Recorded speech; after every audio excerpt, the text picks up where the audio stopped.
So the first point is challenges in embedded system design. So some of the main challenges we have discussed in the previous lecture, and some of the questions also we have elaborated. For example, how much hardware do we need, which CPU we have to use, okay. Then how do we meet our deadlines, how do we minimize power, okay. So this is very important point. Just say minimize, how to minimize the power, that is power consumption by our system. That is one of the research area, okay. Then how to turn off unnecessary logic, reduce memory accesses, okay. So we have seen that is memory accesses are costly in terms of time. It requires more time rather than if you copy all the contents from the memory to the registers. So you can operate on those registers quite easily compared to the working on the memories, okay. So next is the next question is the specifications are correct, okay. So for what specifications, just when you build a project right now in the final year, so you have to write two types of specifications. One is called as a hardware specification and second is called as a software specification, okay. So what kind of components you are going to use and what are their specification, for example, for what or for how much voltage it will work, okay. So that is a operating temperature range or voltage range, okay. Now these are the called as the electrical specification or the hardware specification of the components, okay. Before going for the next question, last time I have just attended one campus interview from some from Pune company, okay, and they have asked a very good question on the your registers, okay. So they have asked the question that I have manufactured one kit, okay, in Baramati, okay. I have used that kit in uh, Baramati, and the same kit if I used in let in Himalaya, okay, that in Jammu Kashmir or in Himalaya. So whether this kit will work or not, or what are the different changes that will be monitored, okay, in those kits. Are you getting the question or not? I have manufactured one kit, okay, with the help of some of the component like that RLC components, okay, and I have to use those components and that particular kit in Baramati, okay, and if I take the same kit and same component to in Jammu Kashmir or in Himalaya areas where the temperature is very low, so whether your system will work or not properly, okay, or what are the different changes that might happen, okay. So this comes with a specification of registers, okay. So if you observe the specification of register, just this is the question from the industry, so that's I just remembered, so the same I'm sharing with you. If you see the specifications of your RLC component, for example, registers, okay. So register is always written as, for example, let it's a 10K registers, okay. So it is not written as only 10K. So it's a 10K plus some tolerance band. What is the tolerance? Let positive, negative 10% or 20%. Isn't it or not? Are you getting or not? Anybody? No one is getting the question. How you write the specification, okay. You write the specification of registers, like I want the specification of the 10K of register with a tolerance band of positive, negative 10% or 20%. Now that positive, negative 10% and 20% is of more important, okay, compared to writing only the 10K. So industry will concern about that positive, negative 10K, okay, but educationally we are just interested in only 10K, okay. Now that is what the difference between the educational institute and the industry. So industry will take care of that positive, negative 10% change also, okay. And based upon this point, there are many questions will be asked in the interview, okay. So what happen as the temperature changes, the value of the registers also changes, okay. Means the register will get affected by different parameters, for example, temperature, okay. So if the temperature in Baramati is let 37 degrees Celsius, in Jammu it's maybe minus, in Rajasthan it's maybe higher than 50, okay, 50 degrees Celsius. So what happened ultimately, the value of your registers, that is of 10K, so that is not going to be 10K in this particular locations. Okay, so that depends on the temperature of the environment. So as the temperature changes, the value of your registers also changes. For example, it is 10K, okay, in Baramati. If you take it to Jammu Kashmir or Himalaya, the value will be 9.8K. Okay, or if you take the same component in Rajasthan, the value may be greater than 10K, like 10.1, 10.2, 10.3K.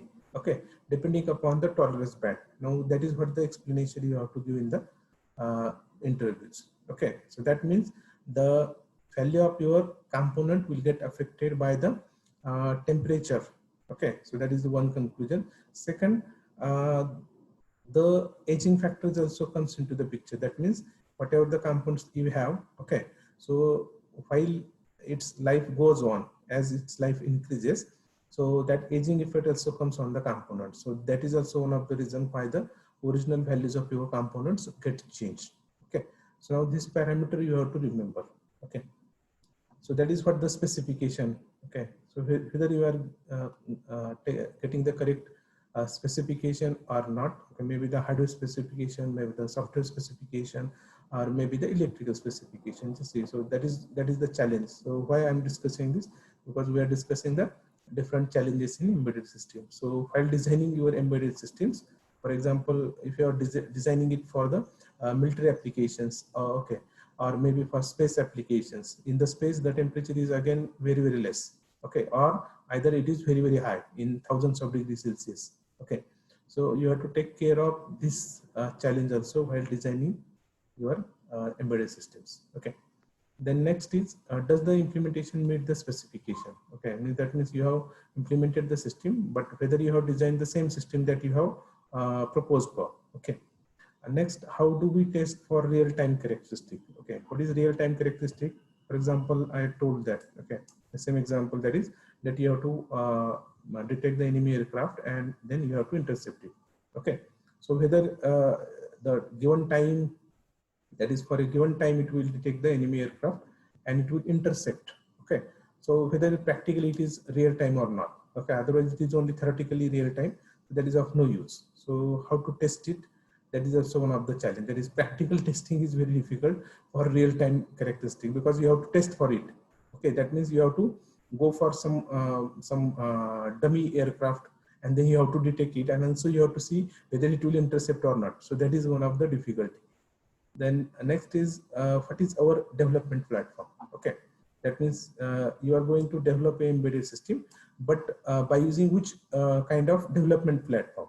Okay, now what are the development platform? Can anybody tell me what are the different development platforms available for the embedded system? Anybody can unmute yourself, or you can put your answer in a chat box also. Anybody? What is a development platform? We have discussed the same thing, and same thing you are going to use in your projects also. Okay.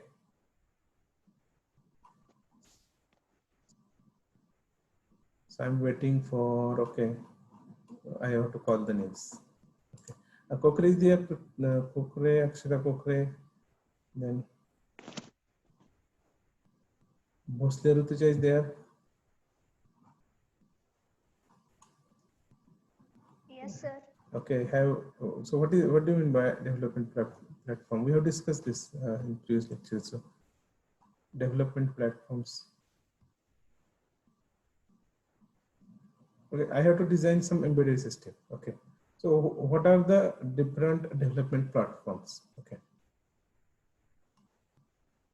that means whether I have to use a 8051 based embedded system, or whether I have to use a PIC based embedded system, or whether I have to use a ARM7 or I have to use ARM9. Okay, now these are the another things that you have to make the embedded system. But some of the open development platform also we have seen, like Arduino, or you have the Raspberry Pi, Okay, and there are many more open development platforms are available for the embedded system. Okay, so what is the challenge? I have lot many more development platform available in the market, but I have to select one of them. Okay, so how to select one of them? That is one of the challenges. Okay, like you have a number of mobile phones or laptops available in the market, and one of the mobile phone or laptop you have to purchase. Okay, so you have to apply different criteria. So the same is applied to the embedded systems also. That is, different development platforms are available, but what is the suitable development platform for your applications? Okay, so these are the challenges while designing the embedded system, and you will face all the challenges in your final year project. Okay, trust me, you will get the same kind of question in your project stage 1 and project stage 2. Okay, either you understand it, or you have to again do some self-study to find out the answers. So this is all about challenges in embedded systems. Okay.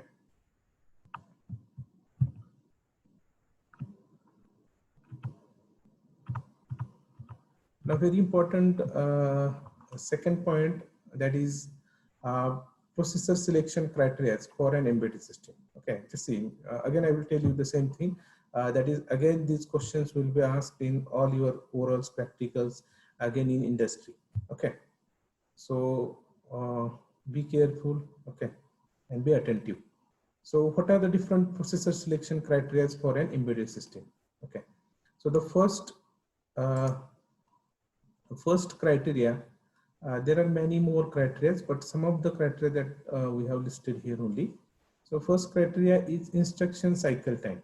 Okay, so I'm not going in a detail of all of this, because we have covered all of these things in the previous year itself. Okay, so I'll just give you the some introduction or some introductory importance of all the points only. So the first parameter for the selection of embedded system is a instruction cycle time. Okay, so just see, before I will continue with instruction cycle, so can anybody tell me what is instruction cycle? What is the instruction cycle?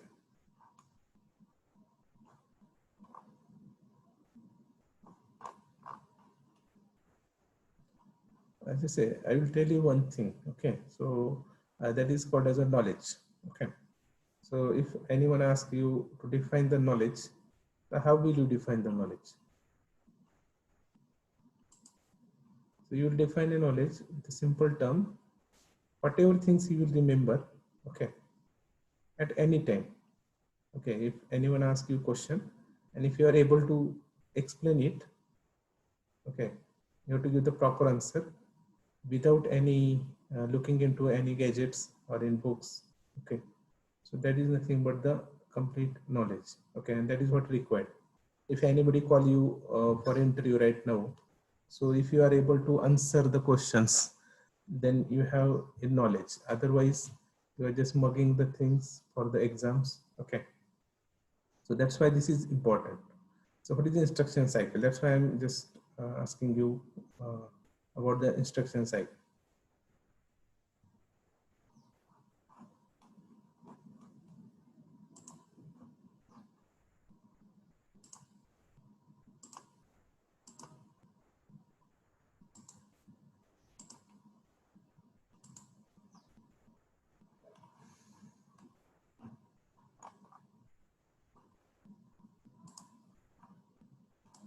Okay, so no one has given the answer still. Okay.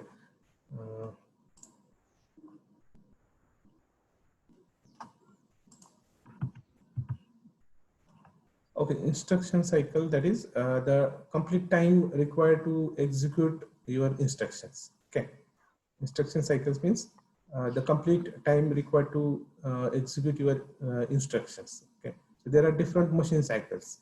So that's why I have not go in details.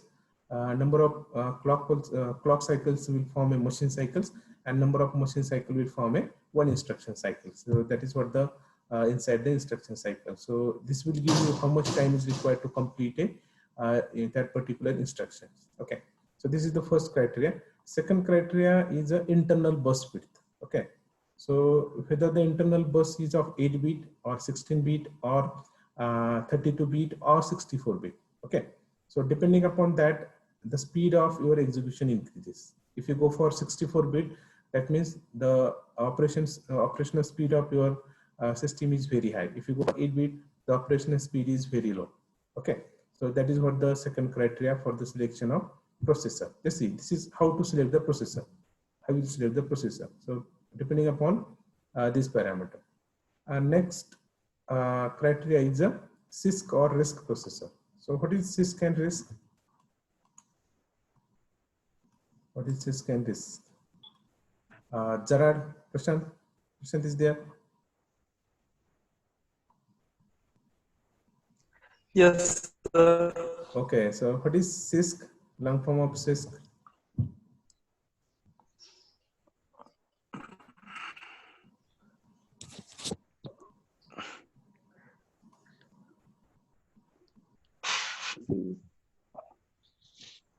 Are you remembering? Huh? आठवते की नहीं? CISC. Okay. Then next, Archana Gaikwad. Yes, don't take tension. I'm just asking. Okay, whether you are remembering or not. So that's what I had told you. That is called as a knowledge. If you remember, that is your knowledge. Otherwise, you are just mocking the things. That is of no use for industry. Okay. CISC or RISC. Gaikwad. Bhosle, Rutuja. Okay, Shaliban has given the answer correct. It's a complex instruction set, not component, it's a computing. Okay, complex instruction set computing. Computing means calculation. Okay, so that's correct answer. That is given by the Ushali. Okay, now next is RISC. Now, who will RISC to give the explanation for RISC? Reduce the instruction set of computer. Okay, answer is correct. Also, I have given the answer by Gaikwad, that is reduce instruction set computing. Okay, so now again, if anybody asks you the difference between CISC and RISC, you should be able to answer the difference. Okay, I'm not going to give the difference right now, but what I want to ask you to be ready if anybody asks you the CISC and RISC. Okay, and what is the difference in between and which we have to prefer. Okay, whether CISC is preferable or the RISC is preferable. Okay. So that will decide your selection. Okay, criteria for the processor. Now next criteria is a program counter, bits and its reset value. Okay, again it comes to the basic. So the first question, what is a program counter? What is the role of program counter? Okay, and program counter is most of the time it is of 16-bit. Okay, and what is it? Reset value. Okay, so we know that whenever the just say, or maybe this is oral question. Whenever the system is turned off, what is the initial value of the program counter? That is also the oral question. Okay. म्हणजे ज्यावेळेस आपण आपली system बंद करतो, okay, आणि परत चालू करतो, त्यावेळेस तुमच्या प्रोग्राम काउंटरची व्हॅल्यू काय असते? ओके, काय असते value?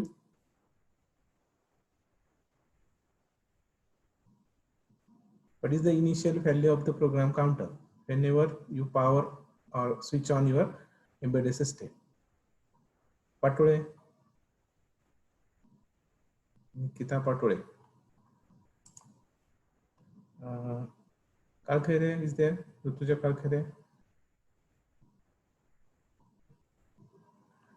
Okay, at least don't give the answer, but at least show your presence. Okay, no problem. Either you give the answer or not, I will give the answers.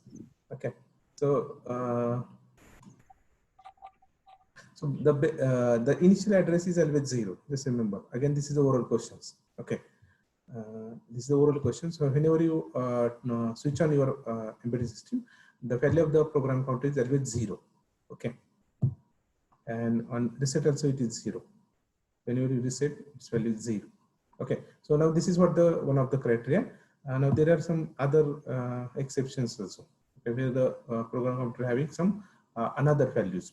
For example, if you are working on the interrupt, the value is different. Okay. Next selection criteria is a stack pointer. Okay, and again the same question. What do you mean by stack pointer? And what is the significance of stack pointer in the embedded systems. Okay, so this will not leave you at any time. Anybody, what is stack pointer? You can unmute yourself and give the explanation. Stack pointer. Onkar is there today. Onkar, Hiremad. Kumbar is there. Sangeeta Kumbar. I have not. Dheeraj Marshikare. Kunal is there. Amit Mahamuni. I have not observed. Amit is there. Amit Mahamuni. Okay. So anybody, stack pointer?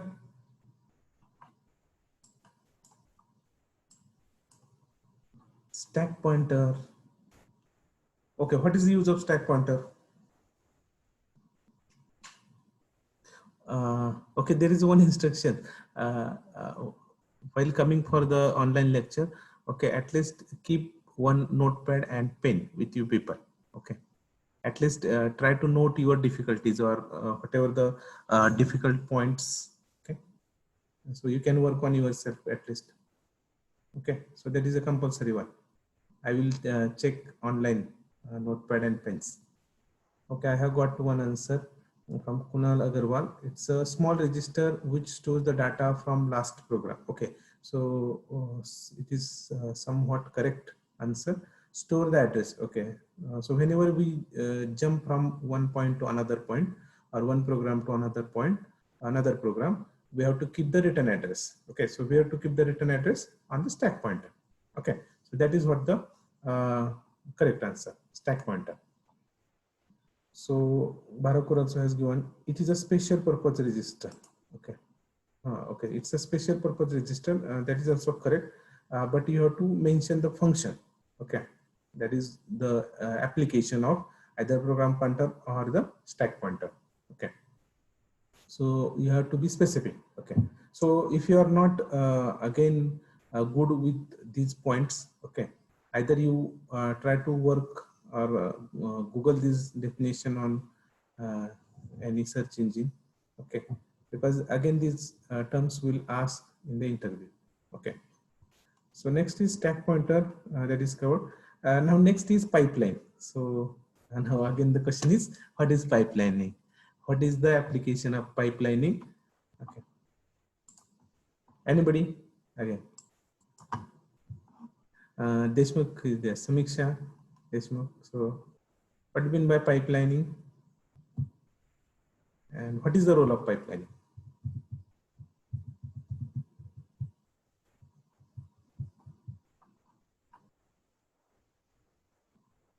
What is pipelining? So pipelining,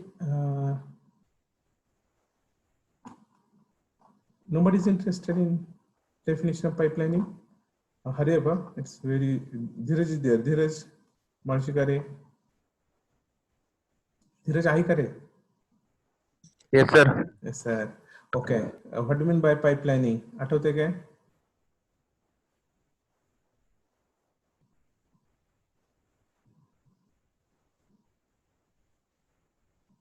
Okay. Nahi. Nikita Kodekar had just admitted. Okay. Okay. Pipelining means let you have a single task. Okay. Now you chop that task into number of tasks. Okay. A complete task you have to chop into different parts. And now you give this work to each student or each people. Okay. So that is called as pipelining. So in pipelining, what happens? You have number of instructions. Okay. You have number of instructions. Let you have 4 instructions. Okay. Now, rather than executing a single instruction, that is the first instruction it will take, that is called as opcode phase, then decode and execute. These are the different phases of the execution phases of the instructions. Okay. Now, what is done in a normal execution? It will, microprocessor will take the first instruction. It will fetch that instruction, then decode it, and then execute. Okay. Now, but it takes a lot of time. Now, if I do something like this, I will take the first instruction. Okay. That is first instruction let in execution phase. Second instruction is in decode phase, and let third instruction is in a opcode phase. That means at least 3 instructions I can execute in a in a single time. That is parallelly I can execute 3 instructions. Now that is called as a pipelining. Are you getting or not? You have the complete work. Okay, complete work is divided into different parts. Okay, म्हणजे मी एकच काम जर दिलं एका पर्सनला, okay, so it requires a lot of time. But if I chop that work into different pieces, and if I give these different pieces to different peoples, so that will execute my work fasterly. Now that is the main purpose of pipelining. I think you have understood. Okay. Next is superscalar units. Okay. Unfortunately, we have not completed DSP processor. Okay, due to COVID. So in that you have the superscalar units. Okay. So up till now we have seen in embedded system we have only single processor. Okay, we have only single processor. Now if you go in a DSP processor, there are 2, 3, 4 processors simultaneously. Okay, that means the same work is given to 4 processors simultaneously, and that will give you the faster execution of your task. Now that is what the use of superscalar units.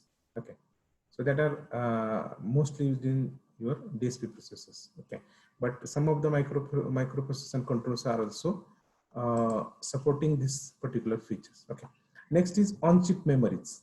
Okay, so what are the on-chip memories? कुठल्या असतात on-chip memories?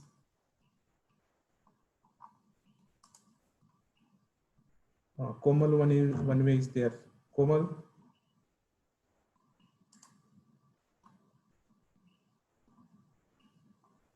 Okay. Atiksha Gaikwad is there. So what are the different on-chip memories on system? Embedded system la kutle astat memories. Okay. From Gaikwad I have good answer. SRAM. Okay. Okay. Which memories we are using? We are using 2 memories. It's very simple. One is RAM and another is ROM. We are using 2 memories. Okay, RAM and ROM, random access memory. Okay, read-only memories. So those are the on-chip memories. Okay, we will discuss these memories in the next part. Okay, now next is external interrupts. Okay, next selection criteria for the processor is external interrupts. Okay. So for 8051, if you select 8051 as a microcontroller, then there are no external interrupts. Okay, or there are 2 only, INT0 and INT1. But if you select the ARM7, you have 32 vectored interrupt controllers or interrupts. Okay, so how many external interrupts do you require for your application? Depending upon that, also you can select the processor. So if you require 32 external interrupts, so that time you are not able to select the 8051 or the PIC. You have to select the ARM7, okay, or maybe the ARM9. Okay, so these are the criteria. Next criteria is the interrupt controller. Okay, so if you have 32 interrupts, then there should be one controller for or someone will manage all these interrupts. That is called as the interrupt controller. Now next feature or next processor selection criteria is a bit manipulation instruction. Anybody? What do you mean by bit manipulation instructions?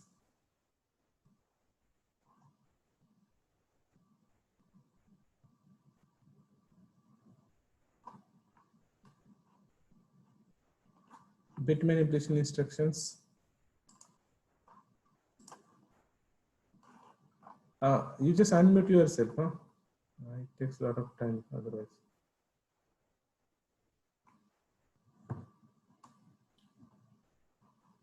कोण देत आहे answer? Kakade. Snehal Kakade. Machali is not present today. Machali is there. Okay. Gaikwad.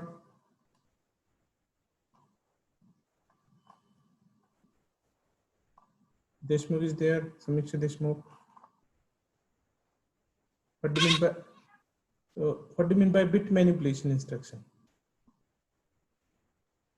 Okay, I have only one. Okay, so just I have only 1 minute remaining for the from the 40 minutes. Okay, so the session may expire at any time. Rejoin the session. Okay, urgently. So we will continue. Okay. पट सांगा. Bit manipulation instructions. Bit manipulation instruction means you are working on bit by bit. Okay. For example, you have turned on one of the bit number, let 0.0. Okay. Or let 0.1, 0.2, 0.3, 4, 5, 6. So I can individually control the particular bits of my ports. Okay. Let you have 0. Now port 0 having how many bits? 8 bits. P0.0 to P0.7. Okay. So by using bit manipulation instruction, I can control individual bits. Okay, I can turn on and turn